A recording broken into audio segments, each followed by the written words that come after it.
नमस्कार दोस्तों, स्वागत है आप सभी का आपके अपनी YouTube चैनल HSE Paramount में।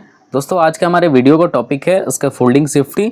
इस वीडियो में हम डिस्कस करेंगे ऑल अबाउट स्कैफोल्डिंग, जिसमें हम जानेंगे हजार्ड्स एंड प्रिकॉशंस, यानी कि स्कैफोल्डिंग में कौन कौन से हजार्ड्स होते हैं और उनके क्या क्या प्रिकॉशंस हैं। नेक्स्ट हम डिस्कस करेंगे दोस्तों स्कैफोल्डिंग टैग सिस्टम, यानी कि स्कैफोल्डिंग में टैग सिस्टम क्या होता है उसके बारे में हम जानेंगे। उसके बाद हम जानेंगे स्कैफोल्डिंग कंपोनेंट्स के बारे में, कि स्कैफोल्डिंग में कौन कौन से कंपोनेंट्स यूज होते हैं, उनके क्या क्या नाम है।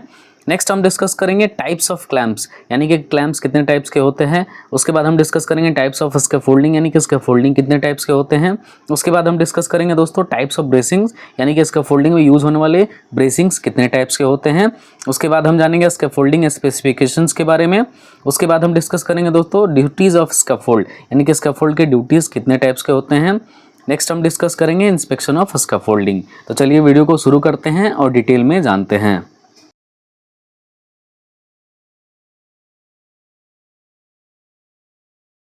तो दोस्तों सबसे पहले हम जानेंगे कि स्कैफोल्डिंग क्या होता है।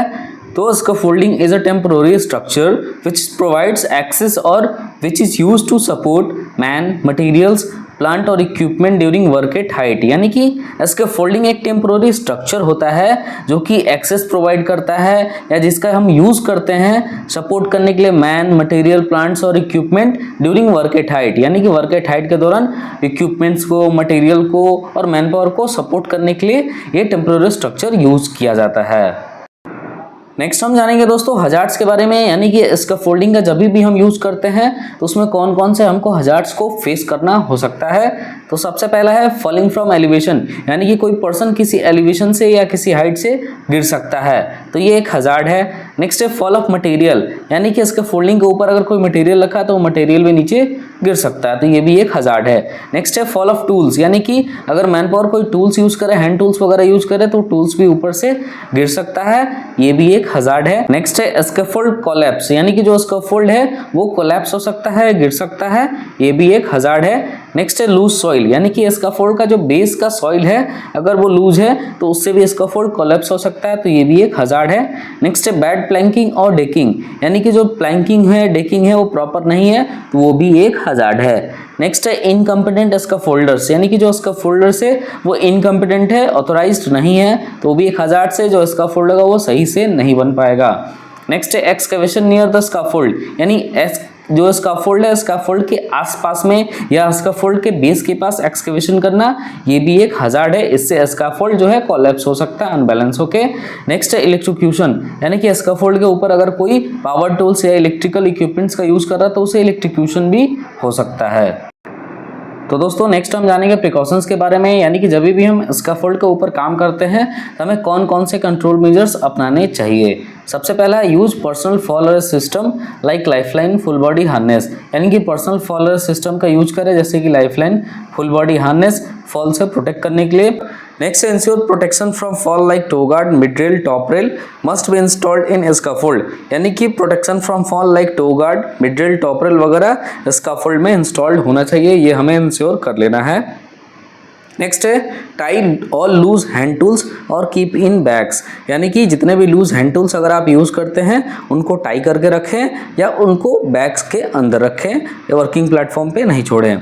नेक्स्ट है avoid stacking of loose materials on platform, यानी कि जितने भी लूज मटेरियल्स हैं उनको वर्किंग प्लेटफॉर्म पे स्टैक करने से बचें। नेक्स्ट है barricade the below area of scaffold, यानी कि स्कैफोल्ड का जो बिलो एरिया है 0 मीटर है उसको बैरिगेड करके रखें। नेक्स्ट है ensure green tag before start the work, यानी कि स्कैफोल्ड के ऊपर कोई भी वर्क स्टार्ट करने से पहले उसमें ग्रीन टैग लगा है या नहीं ये एक बार इंश्योर कर लें। नेक्स्ट है ground must be compacted and level before erection of scaffold, यानी कि जब भी हम स्कैफोल्ड का इरेक्शन करते हैं तो उस दौरान हमें चेक कर लेना है कि जो ग्राउंड है वो कंपैक्टेड हो और प्रॉपर लेवल होना चाहिए। नेक्स्ट है इंश्योर फुल प्लैंकिंग और decking and hand railing in scaffold, यानी कि काम करने से पहले फुल प्लैंकिंग, डेकिंग और हैंड रेलिंग्स वगैरह इंस्टॉल्ड है वो इंश्योर कर लेना है। नेक्स्ट है only competent scaffolders must be deployed for scaffolding erection और डिसमेंटलिंग, यानी कि स्कैफोल्डिंग के इरेक्शन या डिसमेंटलिंग के लिए सिर्फ कॉम्पिटेंट स्कैफोल्डर्स ही डिप्लॉय किए जाने चाहिए। नेक्स्ट है अवॉइड एक्सकवेशन नियर स्कैफोल्ड, यानी कि जो स्कैफोल्ड का बेस है उसके आसपास में किसी भी टाइप का कोई एक्सकवेशन नहीं करें। नेक्स्ट है ensure proper cable connection on scaffold. अगर स्कैफोल्ड के ऊपर आप कोई इलेक्ट्रिकल इक्विपमेंट यूज कर रहे हैं तो proper cable connection, proper cable routing होना चाहिए, ये इंश्योर कर लेना है। नेक्स्ट है provide body earthing of electrical equipment, यानी कि स्कैफोल्ड के ऊपर रख के अगर आप कोई इलेक्ट्रिकल इक्विपमेंट का यूज कर रहे हैं तो उसमें प्रॉपर बॉडी अर्थिंग हो, वो हमें इंश्योर कर लेना है। All connections must be rooted through RCCB, यानी कि जितने भी आप कनेक्शंस ले रहे हैं वो सभी के सभी आरसीसीबी से रूटेड हो, ये एक बार इंश्योर कर लें। नेक्स्ट हम डिस्कस करेंगे दोस्तों इसका फोल्डिंग टैग सिस्टम, यानी कि इसका फोल्डिंग में टैग सिस्टम क्या होता है। तो सबसे पहला टैग होता है दोस्तों ग्रीन टैग। ग्रीन टैग का मतलब होता है इसका folding is ready to use, यानी कि जो हमारा इसका फोल्डिंग है यूज करने के लिए रेडी है, उसको हम यूज कर सकते हैं, उस पर कोई भी पर्सन चढ़ के काम कर सकता है। दूसरा जो टैग सिस्टम होता है दोस्तों वो होता है येलो टैग। येलो टैग का मतलब होता है इसका फोल्डिंग अंडर मॉडिफिकेशन, यानी कि जो उसका फोल्डिंग है उसमें मॉडिफिकेशन वर्क चल रहा है, उस पर सभी आदमी काम नहीं कर सकते, उस पर केवल जो ऑथोराइज इसका फोल्डर से वही जाके काम कर सकते हैं। और तीसरा टैग है दोस्तों रेड टैग। रेड टैग मतलब डू नॉट वर्क, यानी कि जो उसका फोल्डिंग है वो यूज करने के लिए सेफ नहीं है। नेक्स्ट हम जानेंगे दोस्तों इसका फोल्डिंग कंपोनेंट्स के बारे में, यानी कि जब भी इसका फोल्डिंग का इरेक्शन होता है तो उसमें कौन कौन से कंपोनेंट्स का यूज होता है, उनका नाम क्या होता है, उनका क्या क्या फंक्शन होता है। तो सबसे पहला कंपोनेंट है दोस्तों सोल प्लेट, दूसरा है बेस प्लेट, तीसरा स्टैंडर्ड, चौथा है लेजर्स, उसके बाद है किकर लिफ्ट, नेक्स्ट है ट्रांजम्स, उसके बाद है bracings, pipe, clamp, toe guard, planks, top rail, mid rail, ladder, इसका फोल्डिंग टैग। तो ये कुछ बेसिक कंपोनेंट्स हैं, चलिए इनके बारे में एक एक करके डिटेल में समझ। तो सबसे पहला इसका फोल्डिंग कंपोनेंट है दोस्तों sole plate. Sole plate is use to distribute load, यानी कि सोल प्लेट का यूज जो इसका फोल्डिंग का लोड होता है उसको ग्राउंड में डिस्ट्रीब्यूट करने के लिए किया जाता है।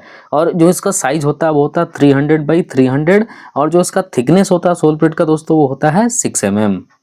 नेक्स्ट कंपोनेंट है दोस्तों बेस प्लेट।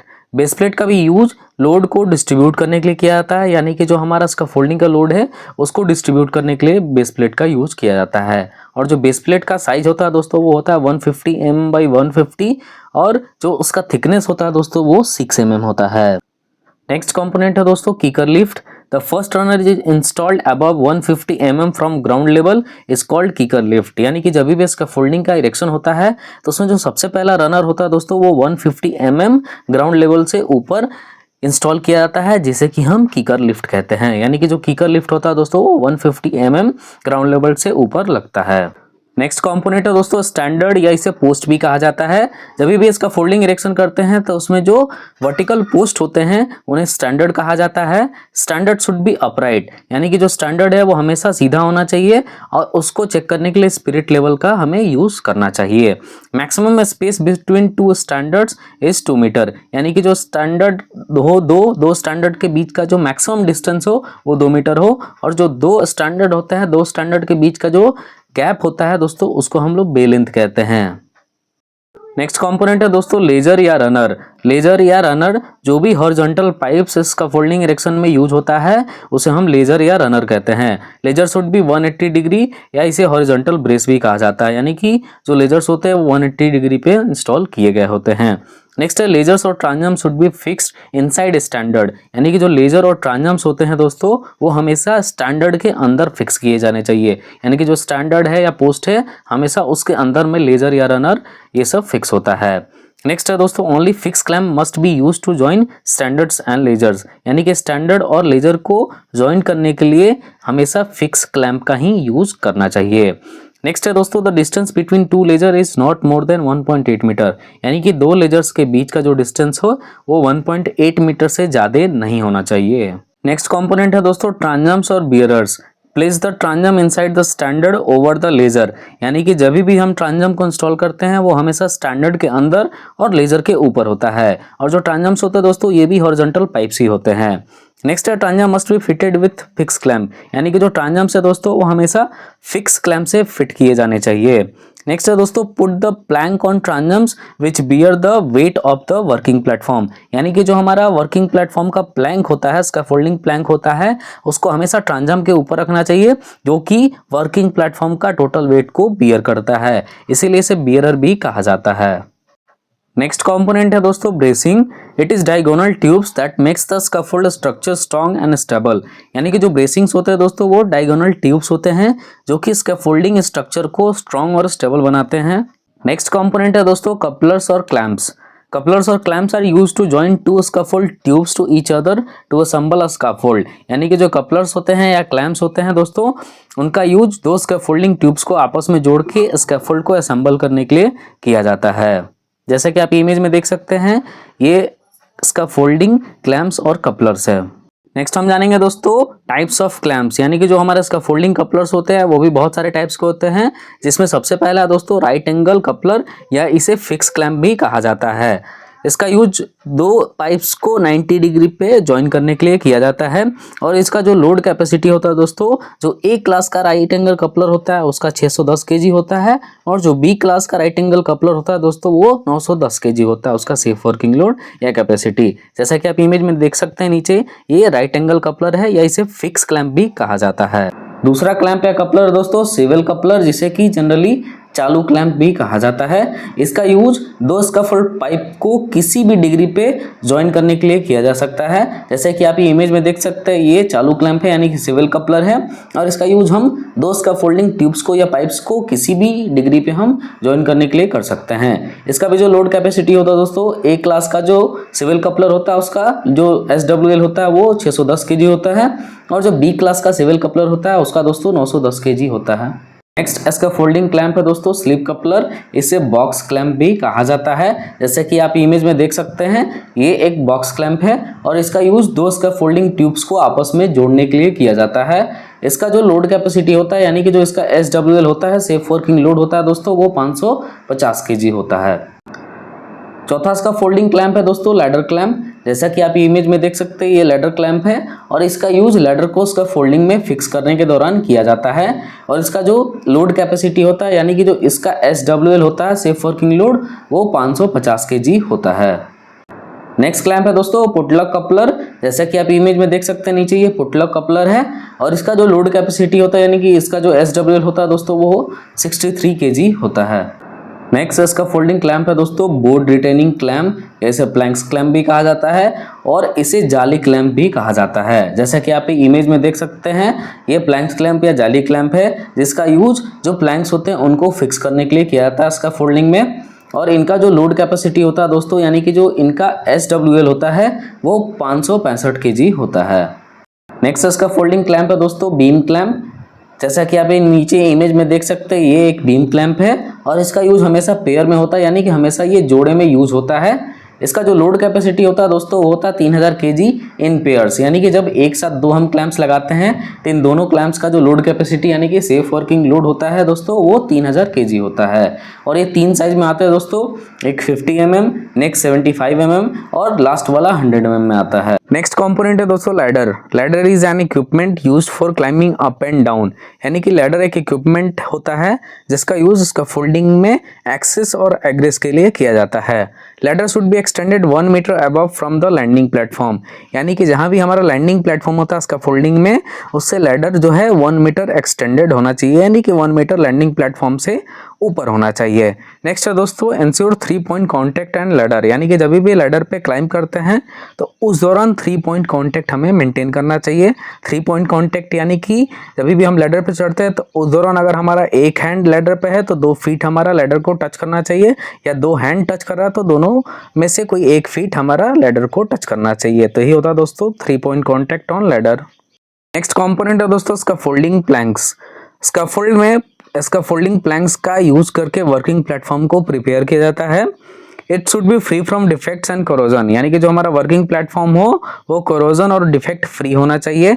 नेक्स्ट इसका जो साइज होता है दोस्तों वो होता है 2100 mm into 280 mm into 38 mm, यानी कि जो उसका लेंथ होता है वर्किंग प्लेटफॉर्म का वो 2100 mm, जो उसका वेट होता है 280 mm और जो उसका थिकनेस होता है दोस्तों वो 38 mm होना चाहिए। इसका फोल्डिंग प्लैंक्स दोस्तों 3 साइज के थिकनेस में आता है, पहला होता है 38 mm, दूसरा 50 mm और तीसरा होता है 63 mm। नेक्स्ट कंपोनेंट है दोस्तों प्लेटफॉर्म। स्कैफोल्डिंग में प्लेटफॉर्म का बहुत ज़्यादा इंपॉर्टेंस होता है, क्योंकि इसी पे मैन पावर या मटेरियल रख के जो भी हमको वर्क एग्जीक्यूट करना होता है वो करते हैं। ये भी 3 तरीके का होता है। सबसे पहला होता है सर्विस प्लेटफॉर्म, दूसरा होता है एक्सेस प्लेटफॉर्म और तीसरा होता है दोस्तों working platform. Next scaffolding component है दोस्तों top rail, mid rail and toe board या टो गार्ड। तो टॉप रेल का हाइट होता है दोस्तों एज पर ओशा वो 900 mm से 1200 mm के बीच होना चाहिए। दूसरा जो मिड रेल का हाइट होता है दोस्तों वो 450 mm से 600 mm के बीच होना चाहिए। और जो टो गार्ड का हाइट होता है दोस्तों वो 150 mm होना चाहिए। जैसा कि आप ये देख सकते हैं, ये जो ऊपर वाला है दोस्तों ये टॉप रेल है और जो मिड वाला है ये मिड रेल है और नीचे में जो दोस्तों ये हमारा टो गार्ड है या इसे टो बोर्ड भी कहा जाता है, जो कि 150 mm का होता है। यानी कि जो इसका हाइट होता है दोस्तों वो 150 mm होता है। नेक्स्ट हम जानेंगे दोस्तों टाइप्स ऑफ स्कैफोल्डिंग, यानी कि स्कैफोल्डिंग कितने टाइप्स के होते हैं। तो इस वीडियो में दोस्तों हम 7 टाइप्स ऑफ स्कैफोल्डिंग के बारे में डिस्कस करेंगे, जिसमें सबसे पहला है इंडिपेंडेंट स्कैफोल्डिंग, दूसरा है बटकेज स्कैफोल्डिंग, तीसरा है कैंटिलीवर स्कैफोल्डिंग, चौथा है हैंगिंग और सस्पेंडेड स्कैफोल्डिंग। नेक्स्ट है दोस्तों मोबाइल टावर स्कैफोल्डिंग, उसके बाद है पेटेंटेड स्कैफोल्डिंग और सबसे लास्ट है दोस्तों ट्रसल स्कैफोल्डिंग। पहला स्कैफोल्ड है इंडिपेंडेंट स्कैफोल्डिंग। इंडिपेंडेंट स्कैफोल्डिंग यानी कि वैसा स्कैफोल्डिंग जिसमें केवल 2 स्टैंडर्ड्स को आगे एक्सटेंड करके पूरे स्कैफोल्ड को प्रिपेयर किया जाता है, तो वैसे स्कैफोल्ड को इंडिपेंडेंट स्कैफोल्ड कहते हैं। यानी कि इसमें केवल 2 ही स्टैंडर्ड है जिसे आगे बढ़ा के पूरे स्कैफोल्ड को प्रिपेयर करते हैं। इसमें कोई भी एडिशनल बैलेंस को ऐड नहीं किया जाता है। जैसे कि आप इमेज में देख सकते हैं, इसमें केवल 2 स्टैंडर्ड्स को ही आगे एक्सटेंड करके पूरे स्कैफोल्ड को प्रिपेयर किया गया है और इसका यूज जनरली बिल्डिंग जैसे स्ट्रक्चर्स में यूज करते हैं, मशीनरी रिपेयरिंग या पेंटिंग पर्पस के लिए। दूसरा टाइप है दोस्तों बर्डकेज स्कैफोल्डिंग।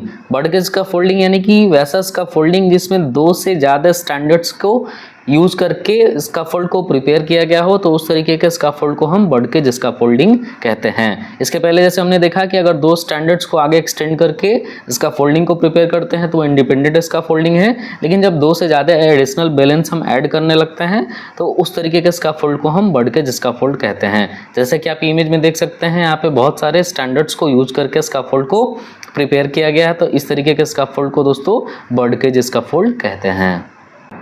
नेक्स्ट टाइप है दोस्तों कैंटिलीवर स्कैफोल्डिंग।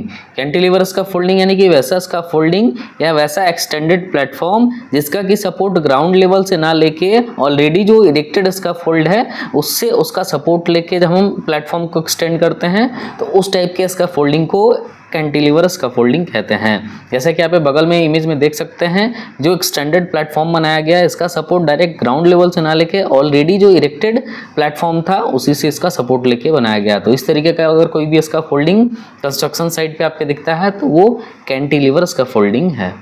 नेक्स्ट टाइप है दोस्तों hanging scaffold.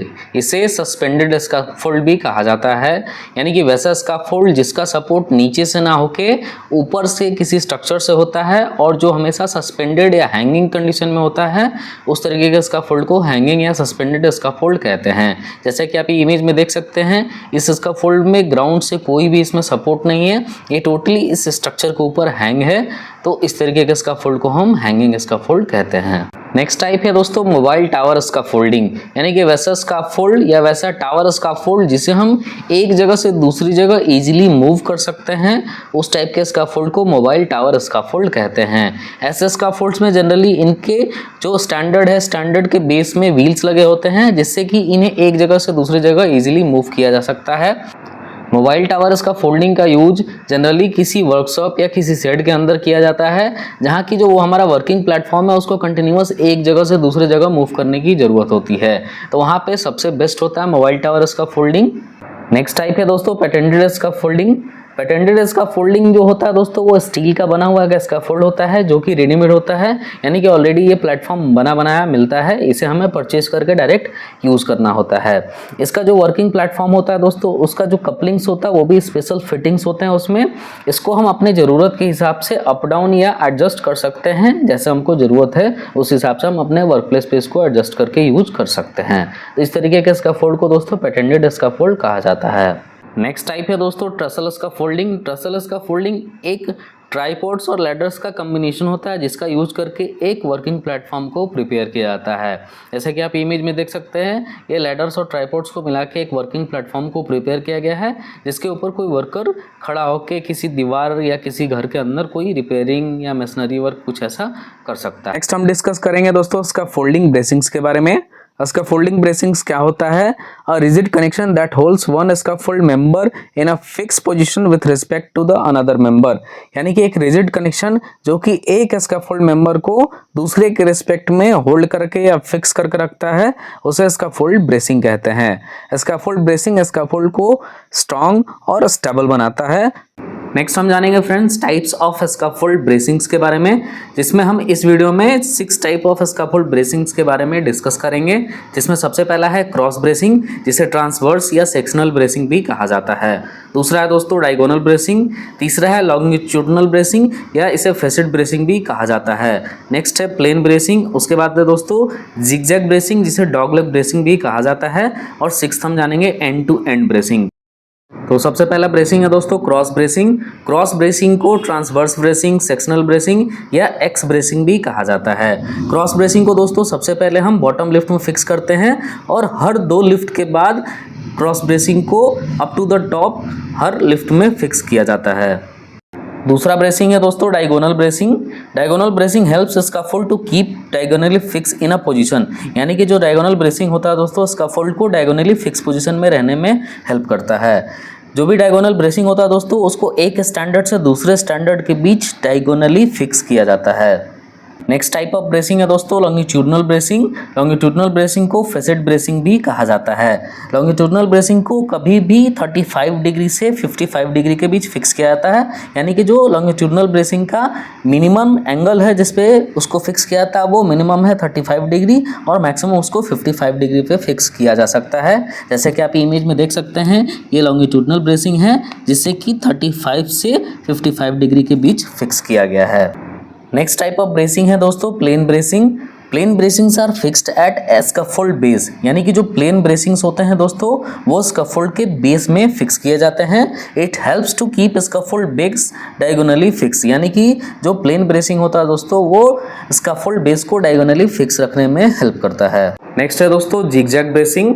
Zigzag bracings are also known as dogleg bracings, यानी कि जिगजैग ब्रेसिंग को डॉगलेग ब्रेसिंग भी कहा जाता है। Zigzag bracings are fixed in scaffold from bottom to top in zigzag position, यानी कि जो जिगजैग ब्रेसिंग्स होते हैं उनको स्कैफोल्ड में बॉटम से टॉप तक हर लिफ्ट में जिगजैग पोजीशन में फिक्स किया जाता है। जैसे कि आप इमेज में देख सकते हैं ये जिगजैग ब्रेसिंग्स है और इसका भी जो फिक्स करने का एंगल होता है दोस्तों वो 35 डिग्री टू 55 डिग्री होता है, यानी कि जो मिनिमम एंगल होता है दोस्तों वो 35 डिग्री होता है और मैक्सिमम इसका जो एंगल होता है वो 55 डिग्री होता है। Zigzag bracings are fixed after 3 open balance, यानी कि जिगजैग ब्रेसिंग होता है उसको फिक्स करने के बाद जो 3 बीच में बैलेंस होता है उसको ओपन छोड़ देते हैं, यानी कि 3 बैलेंस के बाद हम जिगजैग ब्रेसिंग्स को फिक्स करते हैं। जैसा कि इमेज में आप देख सकते हैं कि ये बैलेंस में जिगजैग ब्रेसिंग है, उसके बाद 3 बैलेंस को ओपन छोड़ा गया है, नेक्स्ट उसके बाद वाले बैलेंस में जिगजैग ब्रेसिंग को फिक्स किया गया है। तो ये तरीके से हम जिगजैग ब्रेसिंग को स्कैफोल्ड में इंस्टॉल करते हैं। नेक्स्ट है दोस्तों end to end bracing. End to end bracing is scaffolding tube which connects between 2 scaffolding member, यानी कि जो एंड टू एंड ब्रेसिंग होता है दोस्तों वो स्कैफोल्डिंग ट्यूब ही होता है जो कि 2 स्कैफोल्डिंग मेंबर्स के बीच कनेक्ट किया जाता है। There is overlap of 2 bay in end to end bracing, यानी कि जब भी एंड टू एंड ब्रेसिंग हम फिक्स करते हैं तो उसमें 2 बैलेंस का ओवरलैप होता है, यानी कि जैसे हमने पहला जो end to end bracing fix किया है तो दूसरा एंड टू एंड ब्रेसिंग उसके जहाँ पहला एंड हो रहा है उसके 2 बैलेंस पहले ही हम फिक्स करते हैं, यानी कि 2 बैलेंस का हमेशा इसमें ओवरलैप होता है। नेक्स्ट हम डिस्कस करेंगे दोस्तों स्कैफोल्डिंग स्पेसिफिकेशंस के बारे में, यानी कि जब भी हम अपने वर्क प्लेस पर स्कैफोल्डिंग का इरेक्शन करते हैं तो उस दौरान जो स्कैफोल्ड मटेरियल्स है अगर वो स्टैंडर्ड के स्पेसिफिकेशंस को मीट नहीं करते हैं तो उससे हमारा स्कैफोल्ड का फेल होने का चांसेस बढ़ जाता है। तो एज पर IS 3696/1991 for tubing and coupler scaffolding, जो स्कैफोल्डिंग पाइप होता है उसका नॉमिनल बोर दोस्तों 40 mm होता है। नेक्स्ट उसका फोल्डिंग पाइप होता है उसका जो डायमीटर होता है यानी कि आउटर डायमीटर होता है OD वो 48.3 mm होता है। जो इसका फोल्डिंग पाइप होता है दोस्तों उसका जो थिकनेस है यानी कि जो मटेरियल होता है उस मटेरियल का जो थिकनेस होता है दोस्तों वो 3.2 mm होता है और जो इसका फोल्डिंग पाइप का स्टैंडर्ड लेंथ होता है वो 6 मीटर होता है। नेक्स्ट है for heavy duty scaffolding 50 mm diameter pipe should be used in place of 48 mm। यानी कि अगर हेवी ड्यूटी का स्कैफोल्डिंग बनाते हैं तो जो 48 mm का हम स्कैफोल्डिंग पाइप का यूज़ करते हैं उसके जगह हमें 50 mm का स्कैफोल्डिंग पाइप का यूज़ करना है। नेक्स्ट हम डिस्कस करेंगे दोस्तों duties of scaffold. As per ओशा 29 CFR 1926.454 जो स्कैफोल्ड होता है दोस्तों उसको 3 ड्यूटी में कैटेगराइज किया जाता है, जिसमें सबसे पहला होता है लाइट ड्यूटी, दूसरा होता है दोस्तों मीडियम ड्यूटी और तीसरा होता है हेवी ड्यूटी। तो सबसे पहले हम जानेंगे दोस्तों लाइट ड्यूटी स्कैफोल्ड के बारे में। तो अगर किसी स्कैफोल्ड का लेंथ 3 मीटर है, विड्थ 1.25 मीटर है और हाइट 2 मीटर है, तो इस रेशियो के हिसाब से जो लाइट ड्यूटी स्कैफोल्ड होगा उसका जो कैपेसिटी होगा दोस्तों वो होगा 25 पाउंड पर स्क्वायर फीट। यानी कि अगर उसको हम केजी में कन्वर्ट करें तो 122 केजी पर स्क्वायर मीटर होगा, जिससे कि हम अप्रॉक्सीमेट 125 केजी पर स्क्वायर मीटर लिख सकते हैं। नेक्स्ट है दोस्तों मीडियम ड्यूटी। अगर किसी स्कैफोल्ड का लेंथ 2 मीटर, उसका विड्थ 1.25 मीटर और हाइट 2 मीटर हो, तो इस रेशियो के हिसाब से जो मीडियम ड्यूटी स्कैफोल्ड होगा उसका कैपेसिटी 50 पाउंड पर स्क्वायर फीट होगा। जैसे कि अगर हम केजी में कन्वर्ट करते हैं तो 244 केजी पर स्क्वायर मीटर होगा, जिससे कि हम 250 केजी पर स्क्वायर मीटर लिख सकते हैं। नेक्स्ट है दोस्तों हेवी ड्यूटी। अगर किसी स्कैफोल्ड का लेंथ 1.5 मीटर, उसका विड्थ 1.25 मीटर और हाइट 2 मीटर हो, तो इस रेशियो के हिसाब से जो हेवी ड्यूटी स्कैफोल्ड होगा दोस्तों उसका जो कैपेसिटी होगा वो होगा 75 पाउंड पर स्क्वायर फीट। जैसे कि अगर हम केजी में कन्वर्ट करें तो वो हो जाएगा 366 केजी पर स्क्वायर मीटर, जिससे कि हम अप्रॉक्स 375 केजी पर स्क्वायर मीटर लिख सकते हैं। नेक्स्ट हम डिस्कस करेंगे दोस्तों इंस्पेक्शन ऑफ स्कैफोल्ड। यानी कि जब भी हम स्कैफोल्ड का इंस्पेक्शन करते हैं तो उस दौरान हमें कौन कौन से पॉइंट्स को चेक करना है। तो सबसे पहले हमें चेक करना है दोस्तों लेवल एंड फॉर्म ग्राउंड, यानी कि जहाँ भी इस स्कैफोल्ड को इरेक्ट किया गया जो ग्राउंड है वो लेवल एंड फॉर्म होना चाहिए और कॉम्पैक्टेड होना चाहिए। दूसरा हमें चेक करना है कि स्कैफोल्ड में सोल प्लेट प्रोवाइड किया गया है या नहीं। नेक्स्ट हमें देखना है कि सोल प्लेट के ऊपर बेस प्लेट प्रोवाइड किया गया है नहीं, ये भी हमें चेक कर लेना है। नेक्स्ट जो स्कैफोल्ड का स्टैंडर्ड है या पोस्ट है वो अपराइट है या नहीं, उसे हमें स्पिरिट लेवल से एक बार चेक कर लेना है। नेक्स्ट हम देखेंगे दोस्तों लेजर्स और जो ट्रांजम्स है वो प्रॉपर हाइट पे फिट किए गए हैं या नहीं, इसे भी हमें चेक कर लेना है। नेक्स्ट हम देखेंगे दोस्तों कपलर्स या क्लैम्प्स, यानी कि जो भी कपलर्स क्लैम्प्स है वो सही ओरिएंटेशन में लगाए गए हैं या नहीं, या राइट प्लेस पे राइट क्लैम्प का यूज़ किया गया है या नहीं, इसे भी हमें चेक कर लेना है। नेक्स्ट हम देखेंगे दोस्तों प्लैंक्स, यानी कि जो भी प्लैंक्स यूज़ किया गया वो डिफेक्टिव नहीं है, उसमें जंग नहीं लगाना चाहिए, और जो हमारा वर्किंग प्लेटफॉर्म है वो फुल डेकिंग है या नहीं, इसे भी हमें चेक कर लेना है। नेक्स्ट हम चेक करेंगे दोस्तों गार्ड रेल, यानी कि जो हमारा मिड रेल और टॉप रेल है वो प्रॉपर हाइट पे फिक्स किया गया है नहीं, इसे भी हमें चेक कर लेना है। नेक्स्ट हम चेक करेंगे दोस्तों टो गार्ड, यानी कि जो हमारा स्कैफोल्ड है उसमें टो गार्ड लगाया गया है नहीं, इसे भी हमें चेक कर लेना है। नेक्स्ट हम देखेंगे दोस्तों लैडर, यानी कि स्कैफोल्ड पे एक्सेस और एग्रेस के लिए लैडर फिक्स किया गया है नहीं, इसे भी हमें चेक कर लेना है। नेक्स्ट हम चेक करेंगे दोस्तों ब्रेसिंग्स, यानी कि स्कैफोल्ड में ब्रेसिंग्स प्रोवाइड किए गए हैं नहीं, जिससे कि स्कैफोल्ड का स्टेबिलिटी बढ़ता है, इसे भी हमें चेक कर लेना है। और सबसे लास्ट में देखेंगे दोस्तों सपोर्ट, यानी कि जो स्कैफोल्ड है दोस्तों अगर उसको सपोर्ट की ज़रूरत है तो उसे सपोर्ट प्रोवाइड किया गया है नहीं, इसे भी हमें चेक कर लेना है। तो ये सब कुछ बेसिक डिटेल्स है जिसे कि हमें इंस्पेक्शन के दौरान चेक करना है किसी भी स्कैफोल्ड में। तो दोस्तों आई होप आप लोगों को वीडियो समझ में आया होगा। ऐसे और वीडियोस देखने के लिए सब्सक्राइब करें हमारे यूट्यूब चैनल HSE Paramount को। जल्दी मिलते हैं अगले वीडियो में। Thank you for watching.